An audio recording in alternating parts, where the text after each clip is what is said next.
ഇതെൻ്റെ ചെറിയൊരു വ്ളോഗാണ്. ഞാൻ ഹോസ്റ്റലിലേക്ക് പോവാണ്. ഒരുപാട് കാര്യങ്ങൾ ടെൻഷൻ അടിച്ച് പോകുമ്പോഴാണ് കിഴുത്ത് വീണ് 10 രൂപ നോട്ട് തന്ന കണ്ടക്ടർ ചെയ്യുന്നു. നല്ലൊരു 10 രൂപ നോട്ടും വാങ്ങിച്ചു ഞാൻ ചങ്ങനാശ്ശേരി റെയിൽവേ സ്റ്റേഷനിലേക്ക് നടന്നു.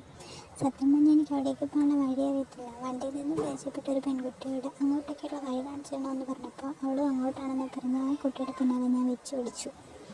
റെയിൽവേ ക്രോസ് കടന്ന് വേണമായിരുന്നു അപ്പുറത്തേക്ക് കിടക്കാൻ വേണ്ടിയിട്ട്. ഞാൻ ആദ്യമായിട്ടാണ് കേട്ടോ അങ്ങനെ പോണത്. പിന്നെ അവിടെ ചെന്നപ്പോൾ കുറേ നല്ല ഭംഗിയുള്ള കാഴ്ചകളൊക്കെ കണ്ടു.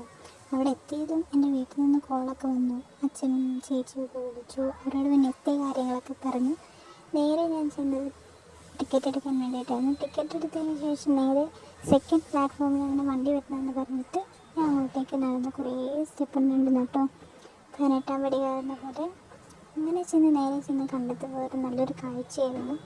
എൻ്റെ കണ്ണ് നിറയിച്ച കണ്ണ് കുളിർപ്പിക്കുന്ന നല്ലൊരു കാഴ്ച. അതൊക്കെ കണ്ട് ഞാൻ താഴെ സെക്കൻഡ് പ്ലാറ്റ്ഫോമിൽ ചെന്നപ്പോൾ എൻ്റെ ഫ്രണ്ടും അവിടേക്ക് വന്നു. ഞങ്ങൾ ഒരുമിച്ച് വണ്ടിയിൽ കയറിയപ്പോൾ അടുത്ത എൻ്റെ ഒരു ഫ്രണ്ടിനെയും വഴിയിൽ വെച്ച് അവളും കയറി.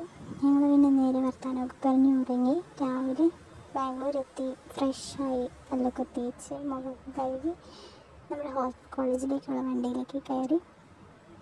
പിന്നെ അവിടെ ഞങ്ങൾ പോകേണ്ടത് ഓട്ടോറിക്ഷയിലായിരുന്നു. നല്ല വൃത്തിയിട്ട വഴിയായതുകൊണ്ട് നല്ല ബുദ്ധിമുട്ടിയാണ് ഞങ്ങൾ അവിടെ ചെന്നത്. പിന്നെ ഞങ്ങൾ ഹോസ്റ്റലിലേക്കുള്ള പെർമിഷനൊക്കെ കിട്ടി. ഫുഡൊക്കെ കഴിക്കാനിരുന്നു. ഒരു മലയാളി ഹോട്ടലിൽ കയറി ഞങ്ങൾ ഫുഡൊക്കെ കഴിച്ചു. ഞങ്ങൾ വളരെയധികം ടെൻഷനിലായിരുന്നു കേട്ടോ. എന്ന് വെച്ചാൽ ഞങ്ങൾക്ക് എക്സാമിനൊന്നും അറിയത്തില്ല, ഹോസ്റ്റലിൽ ബെഡ് കിട്ടുമോ എന്നറിയത്തില്ല. പക്ഷേ എല്ലാം നല്ല രീതിയിൽ അവസാനിച്ചു. അപ്പോൾ ബൈ.